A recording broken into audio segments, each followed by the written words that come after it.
ছোটবেলায় বাড়ির বড়দের মুখে নিশ্চয়ই শুনেছো, আবার সন্ধেবেলা নখ কাটছিস? তোকে বলেছি না সন্ধেবেলা নখ কাটলে অমঙ্গল হয়। কিন্তু প্রশ্ন হলো কেন? এর পিছনে একটি প্রচলিত লোককাহিনী আছে।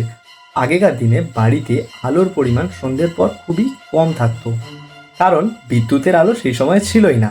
আলো বলতে লম্ফ বা লণ্ঠনকেই একমাত্র বোঝাতে হতো।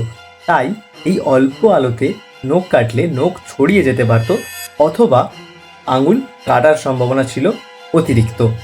আরেকটা বিষয় হলো, আগেকার দিনে আজকের মতো নখ কাটার জন্য সহজ ও নিরাপদ যন্ত্র বা মেশিন ছিল না।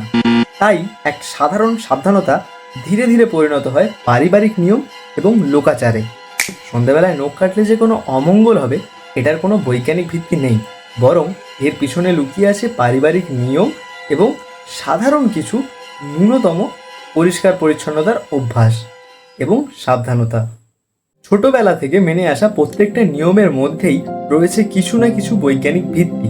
আর এই ধরনের ভিত্তি জানার জন্য আপনারা আমাকে ফলো করতে পারেন। আর হ্যাঁ, আপনাদের বাড়িতে কি এখনো এই সন্ধেবেলা নখ কাটার নিয়মটা চালু আছে? কমেন্টে বলতে পারেন। ধন্যবাদ।